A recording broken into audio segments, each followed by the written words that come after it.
While sorting through my husband's belongings, I accidentally came across a bank transfer record and a photograph. That was the moment I learned the truth. The man I had spent my life with, the quiet man who never spoke much, had only ever truly loved one person. His first love, Sarah Lynn. For years, he had been sending half of his monthly salary to her, helping her raise her son. And before he passed away, he even left behind a will stating that half of his assets should be unconditionally given to Sarah and her child. I hadn't even had time to process the shock or grieve his death when Sarah suddenly barged into my home with her son, demanding that I share the house with them. The rage overwhelmed me. My chest tightened, my vision blurred, and I collapsed, dead from a heart attack on the spot. When I opened my eyes again, I was back. Back to the day I received my college acceptance letter. Emily Chen, congratulations on being accepted to Capital Medical University, the teacher announced with a warm smile. You're the first female student from our night school to be accepted into a university.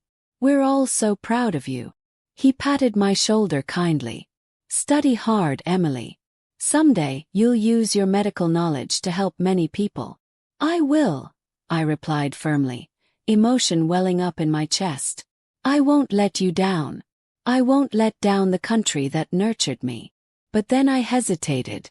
Teacher, could I ask you not to tell anyone about this just yet?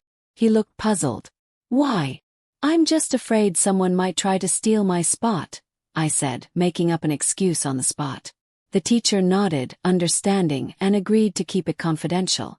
I clutched the acceptance letter tightly to my chest, as if holding on to a fragile new hope. Stepping out of the school, the autumn breeze brushed against my cheeks, but it couldn't soothe the storm inside me. Had I really come back to life? Memories from my past life surged through me like waves. Resentment, injustice, helplessness. I couldn't hold it in any longer. I ran to the grove behind the school and cried until my voice gave out. In my previous life I had given up everything. My college opportunity, my dreams, even myself, all for Ethan Gu. I truly believed my sacrifices would earn his love and sincerity. I thought that even if we didn't have a passionate romance, we at least shared a respectful companionship. But the truth shattered that illusion completely. That day, while organizing Ethan's things, I found the transfer records and the photo. Every month, the same amount had been sent to the same person, Sarah Lynn. In the photograph, Ethan was holding a little boy, standing beside Sarah. The three of them were smiling just like a happy little family. At that moment, my entire world collapsed. It turned out he had always only loved his first love. He spent half his salary supporting another woman's child, while telling me to scrimp and save, to stop spending carelessly. He even left a will that gave half of his property to Sarah and her son. And me, the wife who had stood by him for 50 years, was left with just one cold sentence. Asterisk, don't make things difficult for Sarah and her son. Asterisk. Before I could even recover from the shock, Sarah stormed into my home with her son and daughter-in-law. Emily, you better pack up and move out. This house is ours now, she snapped, her shrill voice still echoing in my ears to this day. Her son and daughter-in-law stood beside her, arrogance in their eyes, looking at me like I was nothing. You are. I began, but the words died in my throat.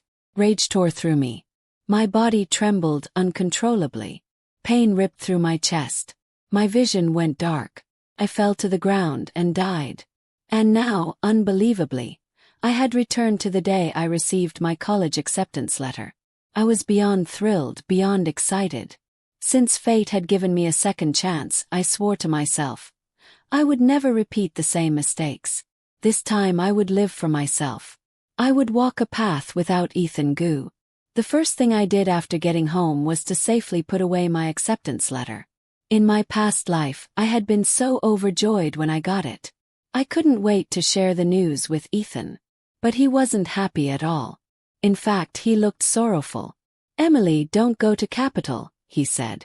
Your family needs you. I need you. Back then, I thought he didn't want to be apart from me. I was deeply moved, and foolishly gave up my dream of attending college. It's only now, after living that life once already, that I understand. He didn't need me at all. He just needed someone to handle the household chores, someone to care for his aging parents. I looked at the calendar on the table. 1 more month. In 1 more month, I could finally leave this place and begin a brand new life. As I picked up the desk calendar, I unexpectedly found a sheet of paper pressed beneath it. I unfolded it and examined it carefully. My heart sank. It was the marriage report Ethan Gu was supposed to have submitted to the army. Hadn't he said it had already been turned in 6 months ago? Why was it still here? Then it hit me. 6 months ago was the day Sarah Lynn arrived with her son, coming to seek shelter with him. The moment he heard the news, he rushed to the station to meet them. How could he possibly have been in the mood to turn in the marriage report to his unit? And me? I stayed home like a fool, joyfully preparing a full table of food to celebrate with him. I waited from day to night, only for him to tell me he had to work an overnight shift. Now that I'd lived through it all again, I understood. He had lied that night. He was clearly busy settling Sarah and her son into their new life. Staring at that marriage report, I felt it was laughably ironic. It no longer had any reason to exist. I struck a match and burned the ridiculous piece of paper. The crimson flames danced wildly, as if mocking the foolishness of my past life. Just then the door creaked open. "Emily, did you make the chive and pork dumplings I asked for?" "Kevin's hungry," came Ethan's voice as he walked in, with Sarah and her son right behind him. He pinched his nose, frowning. "Emily, what are you burning? Aren't you worried about the smoke bothering Kevin?" I looked up coldly at the three of them. So close, so cozy, like a real family. My tone was icy. "Nothing. Just some things that don't matter anymore." Ethan paused, seemingly caught off guard by my frosty attitude. He quickly regained his composure, sounding a little rushed. "Are the dumplings ready yet? Kevin had a very active day at preschool. He needs to eat more." He walked toward the kitchen, lifted the lid on the pot, and found it empty. He turned around, his voice sharper now. "Emily, why didn't you make the dumplings? Don't you know how hungry Kevin is?" Right on cue, Kevin started to wail. "I'm hungry. I'm hungry. Daddy, I want dumplings, Daddy." I scoffed, my voice dripping with sarcasm. "He called you Daddy." Ethan and Sarah's faces went pale. Their eyes flickered with panic. Sarah immediately put on a pitiful expression, her voice delicate and apologetic. "Emily, please don't misunderstand. He's just a child. He blurts things out. I've corrected him several times already." But Ethan said, "There's no need to." He said Kevin was already like a son to him in his heart. Ethan, clearly worried I'd blame Sarah, jumped in to defend her. "Emily, can you not make a big deal out of it? Just a title. I've already decided to take Kevin in as my godson. So what if he calls me Dad?" I sneered inwardly. My tone was distant. "You can have him call you whatever you want. It's none of my business." Ethan's face darkened, clearly embarrassed. He awkwardly changed the subject. "Emily, why didn't you cook after work? I told you last night. In the past, when I loved him, I would have gone along with whatever he said, catered to him in every way. But not anymore. That love was long gone. My heart was dead. All I had left for him was indifference. I was tired today," I said flatly. "I didn't feel like cooking. If you want to eat something, make it yourself. Or are you going to starve just because I didn't cook?" They all stared at me in disbelief, as if they couldn't believe those words had come from my mouth. The old me would have silently endured, no matter how unfair the situation. I would have smiled and carried the burden quietly. But not anymore. I wouldn't wrong myself for anyone, ever again. I turned and walked toward my room, leaving them behind. "Emily!" Ethan called after me. Then came Sarah's soft, sugary voice, like poison wrapped in honey. "Emily, I know you don't like me. It's okay. I won't come around anymore." Her eyes welled with tears. Her face was a picture of pitiful sweetness. Hugging Kevin tightly, she turned and walked out, her footsteps light, but carrying a hint of deliberate frailty. I stared at her retreating figure and let out a cold laugh. In my past life, I had been completely fooled by that innocent, delicate act of hers. After Ethan saw them out, he came back in, his face full of discontent as he looked at me. "Emily, what's wrong with you today? How could you treat our guests so rudely?" I lay motionless on the bed, not even bothering to lift an eyelid. He sighed, walked over to the bedside, and softened his tone. "Emily, there's nothing inappropriate between me and Sarah. Can you stop getting upset and misunderstanding things? Don't let your thoughts go to such dark places." Seeing that I still wouldn't even look at him, he seemed to grow anxious. He added, "I admit I used to have feelings for Sarah. But once she married James, she became like a sister-in-law to me. What's between us now is purely comradely friendship."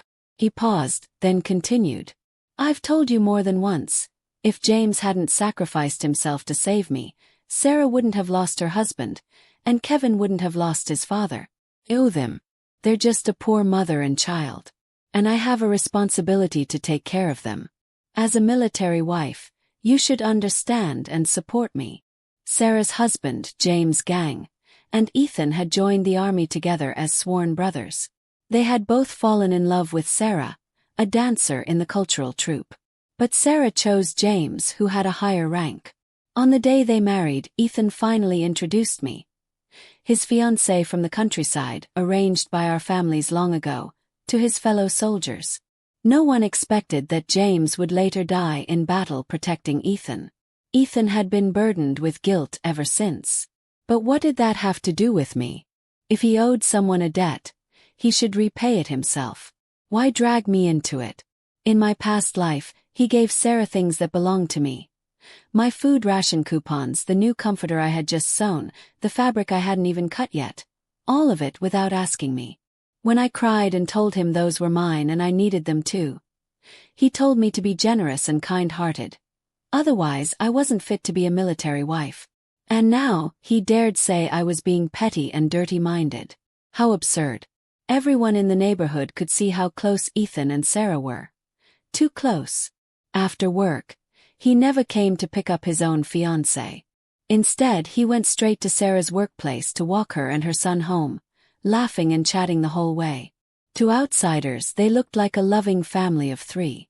Ethan often brought them over for dinner. I cooked. I washed the dishes. As soon as they arrived, they sat down and ate. I was nothing but a free maid. Our neighbors warned me in private to watch out for Sarah Lynn, or I'd end up losing my marriage. But now, I didn't need to explain any of this to him anymore. I didn't want this man. He wasn't worth my time or energy. I looked up and said calmly, "I'm not angry and I didn't misunderstand anything. I'm just really tired. I don't feel like moving." Ethan visibly relaxed. A look of relief washed over his face, like someone who had narrowly escaped disaster. "Emily, I'm glad you're not upset. If you're tired, then rest. I'll take care of dinner tonight," he said with unusual enthusiasm, and turned toward the kitchen.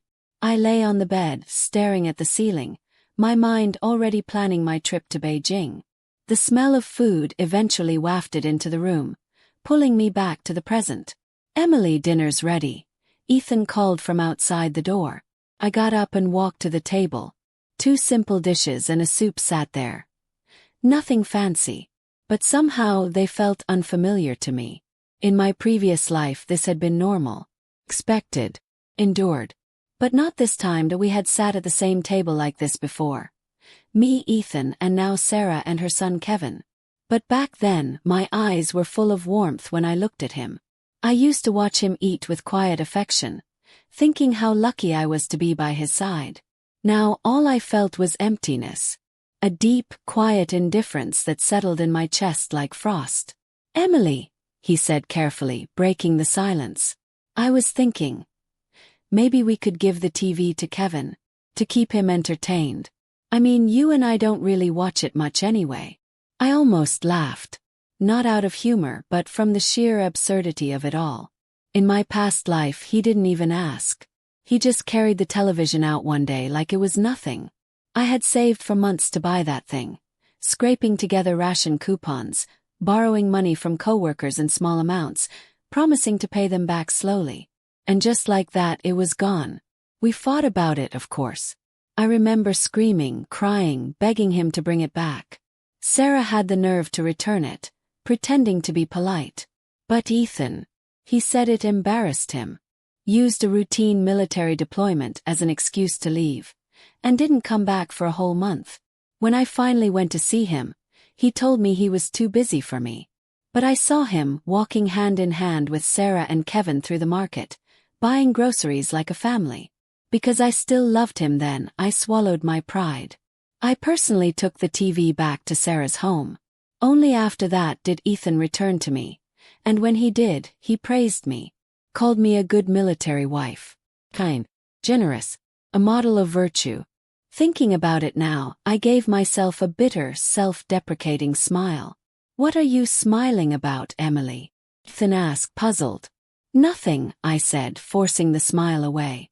"You want to give away the TV?" "Fine. But Sarah needs to pay me $100. His face darkened instantly. I could already see the accusation forming in his eyes. Petty, selfish, lacking compassion. The same words he'd thrown at me 100 times before. But I didn't let him speak. "When we bought the TV, it cost $400. You paid $300. I paid $100.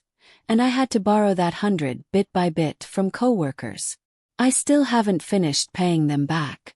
I was even going to use my food ration coupons as collateral. But you already gave those to Sarah. So now I have nothing. No money, no coupons. And your salary's nearly gone too. What am I supposed to eat or drink until next payday?" Ethan stared at me, stunned. He didn't speak for a long time. Finally he muttered, "I'll get you the $100 as soon as I can." I knew he would. Not because he cared about fairness, but because he'd never ask Sarah for it. He'd pay it himself, quietly, to avoid conflict. But I didn't care how he got it. I just needed the money in my hand. $100 wasn't nearly enough. Train fare to Beijing, enrollment fees, basic living costs. It would take more. I had less than a month to gather everything I needed. The next morning, Ethan hummed a cheerful tune as he carried the TV out of the house. As soon as he was gone, I started packing. Old books, test papers, a half-finished shoe sole I'd been stitching, the scarf and hat I just knitted for him. Everything I could sell I took to the junk dealer. It only brought in $20. But that small amount felt like the first real step toward freedom. A seed planted in barren soil. That evening, Ethan handed me the $100. I took it, counted it slowly, twice, and tucked it into my pocket with quiet satisfaction. "Emily," he said, glancing around the now emptier house, "doesn't it feel like something's missing?" "Not really," I replied, calm and even. "It feels fine to me." "Our photo," he said, pointing to the empty frame on the wall. "It's gone." "Oh," I said casually. "I accidentally broke the frame. The photo got dirty too. I'll have it reframed another time." The truth was, I'd cut my half out of the picture. We weren't a couple. That photo had only ever made me feel sick. We were halfway through dinner when Sarah suddenly burst into the house, panicked. "Ethan, there's a rat at my place. I'm scared. Kevin's crying too. Please come help." She clung to his arm, her voice trembling. He looked at me, hesitant, unsure. Smiled. "Go on. They're just a mother and child. Of course they need your help." He didn't hesitate after that. He stood up and left with her, not even looking back. I watched them walk away and felt nothing. No anger. No pain. In fact, I found the whole thing almost amusing. It's strange how light your heart feels when you stop caring about someone. In the days that followed, Ethan began handing over his military rations and benefits to Sarah. I said nothing. He bought her a new dress. I didn't react. He stood up for her when someone at the market spoke harshly to her, declaring that he was the one she and her son could rely on. I didn't care. He even took them to a photo studio to take a family portrait. The same photo I wouldn't see until just before I died in my past life. I didn't stop them. I just stood outside, watching through the window with a quiet, knowing smile. But my calmness unsettled him. "Emily," he asked one day, "why don't you get upset anymore?" I looked at him steady. "Why should I? They're just a mother and child in need. You're helping them. That's what a good soldier and a good husband should do. And I'm a qualified military wife, aren't I?" He went silent. It was like he wanted to say something, but the words wouldn't come. After a long pause, he tried again, his tone softer now, almost pleading. "Emily, let's go to the general store tomorrow. We're running low on household supplies." I glanced at the calendar. 15 days left. "I can't," I said. "I need to go back to my hometown. Your parents have been asking about us. You can't leave the base without permission, so I took time off to visit and stay with them for a few days." "Emily, it's so good to have you," he said. His eyes filled with what looked like sincere gratitude. To me, it felt like nothing but irony. The truth was, I didn't want to go. But I had to. If I didn't, the same accident would happen all over again. And once more I wouldn't make it to Beijing. In my past life, I didn't just miss college because Ethan asked me not to go. There was another reason. His father had a sudden health crisis. His mother, believing in some folk remedy passed around by the villagers, went up the mountain in a storm to gather herbs, and broke her leg. Back then, I thought of myself as part of the Gu family. The moment I heard the news, I panicked. Ethan hadn't even asked me to go, but I was already packing my things to care for his parents. They say bone injuries take 100 days to heal. By the time I'd nursed his mother back to health, Capital Medical University had already started the semester. What university would accept a student 2 months late? Ethan and I were betrothed through an arrangement made by our grandfathers when they were drunk. His parents had never truly approved of me. They thought Ethan was exceptional, someone who deserved a wife who could help his career, not a girl from the countryside with no status or connections. Even so, they'd never been cruel to me. When my parents passed away, the Gu family helped a lot. Because of that, I couldn't just stand by and watch his mother suffer. And at the time, I still hadn't severed ties with Ethan. Everyone saw me as his wife.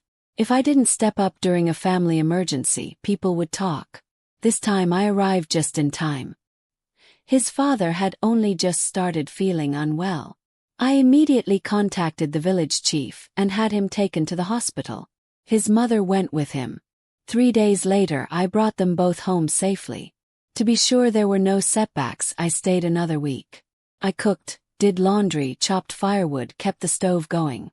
I even bought them a number of daily essentials. When I finally left, his parents thanked me over and over, calling me a good daughter-in-law. I smiled and said nothing. But in my heart I thought, being your daughter-in-law is too exhausting. This lifetime I'm done with that role. 4 more days. Just 4 more days until I could start my new life. I took the long-distance bus back. Another day passed. When I got home and opened the door, I froze. There was Ethan, holding Sarah Lynn tightly around the waist. Her arms were wrapped around his neck. The two of them were entangled, caught in a moment that looked unmistakably like passion. Even though I had already let go of him in my heart, seeing that scene still sent a sharp wave of anger through my chest. Especially when I saw the red dress Sarah was wearing. So bright it hurt my eyes. I remembered that dress. I had stopped in front of the store window, admiring it for a long time. Ethan had promised to buy it for me on my birthday. And now it was on her. But whether it was the gift or the man, it didn't matter anymore. I didn't want either of them. My sudden return clearly disrupted their moment. Ethan's face flashed with panic. He clumsily pushed Sarah away. She nearly fell. But the look he gave me wasn't guilt. It was something else, almost smugness. Challenge. As if he were claiming her right in front of me. "Emily, you're back," he said, his voice trembling slightly, eyes darting away. "It's not what it looks like. We were just..." He rushed to explain but didn't know where to start. Then Sarah's soft, delicate voice chimed in. Please don't misunderstand, Emily. I accidentally stepped on a toy and almost fell. Ethan just caught me in time.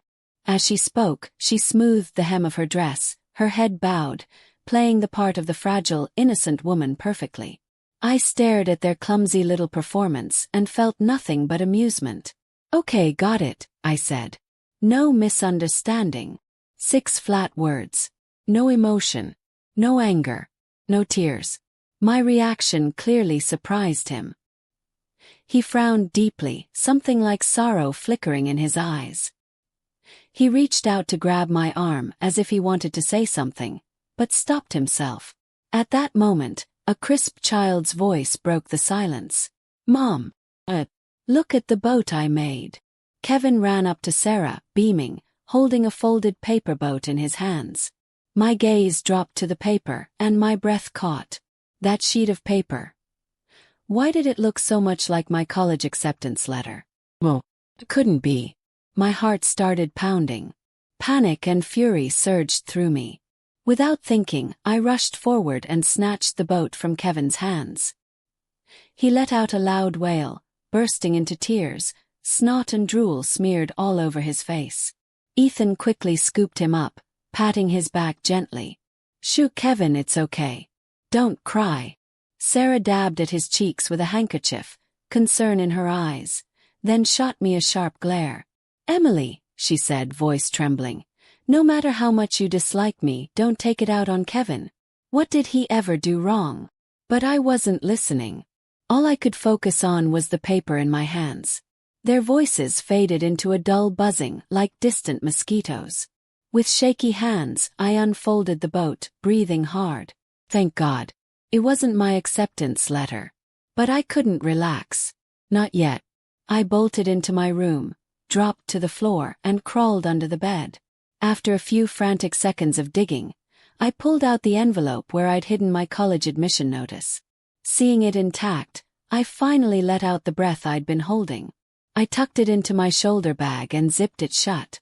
Until the day I boarded the bus to Beijing, I would protect that letter with my life. Emily. Ethan's voice came through the door, low and full of blame. Go apologize to Kevin. I turned around. The 3 of them stood in the doorway.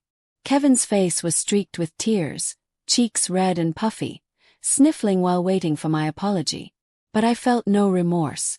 Even if it wasn't my acceptance letter. It could have been. And that was enough. The days slipped by like pages turning in a book I no longer wanted to read. Every morning I woke with one thought. Beijing is closer now. The air felt lighter, as if the weight of a lifetime of silence and sacrifice had finally begun to lift. Then came the morning I'd been waiting for. I stood in front of the mirror, wearing the simple wool coat I'd saved for months to buy. My suitcase sat by the door, small, worn, but full of everything I truly owned. The acceptance letter was tucked in my inner pocket, right over my heart. Not hidden. Not buried. Protected. I took one last look around the room. The walls were bare. The photo frames empty. The scarves, the knitted gloves, the little embroidered handkerchief I'd made for Ethan on our would-be anniversary. All gone. Sold, given away, or burned. I hadn't left behind memories. I'd left behind ghosts. As I reached for the door, it opened. Ethan stood there, his face pale, eyes wide with something between shock and disbelief. Behind him, Sarah clutched Kevin's hand, her expression tight, like she already knew what was about to happen. You're leaving? Ethan asked, voice low, as if saying it too loud might make it real. Yes, I said simply. No anger. No drama. Just truth. But your family, your duty, he stammered. You can't just walk away like this. I smiled, gentle but firm. I'm not walking away from duty, Ethan. I'm walking toward my life. Something I should have done years ago. Sarah stepped forward, her voice soft, trembling just enough to sound sincere. Emily. If it's about me, I can leave. We don't need anything from you. Say, for the sake of peace. I looked at her, really looked. The delicate tilt of her head, the way her fingers trembled just so, the practiced sorrow in her eyes. In my past life, I would have believed every second of it. I would have stayed out of guilt, out of obligation, out of the lie that love meant suffering in silence. But not this time. You don't get to decide what I need, I said quietly. And you never did. I stepped past them, suitcase in hand. Then grabbed my arm. Emily, please. Don't do this. Think about what people will say. I turned, meeting his eyes for the first time in weeks. In 50 years, when I'm old and looking back, I won't care what people said. I'll only care whether I lived my truth. Then I added softer. And you? You'll still be feeding another man's son dumplings, calling it love. His grip loosened. He didn't speak. I walked down the narrow hallway, past the neighbors peeking through half-open doors, past the courtyard where I'd once dreamed of a quiet life with a quiet man. The autumn wind greeted me again, just like it had the day I learned I'd been given a second chance. This time I didn't cry. I boarded the bus to Beijing with my head high. As the engine rumbled to life, I pulled out my acceptance letter and ran my fingers over the words. Capital Medical University. I wasn't just going back to school. I was becoming the woman I was always meant to be. Years later, when I stood in a white coat, stethoscope around my neck, delivering a newborn into the world while a grateful mother wept in my arms, I thought of that quiet man who never loved me. And I smiled. Because the life he thought I couldn't have. Built it. One fearless step at a time.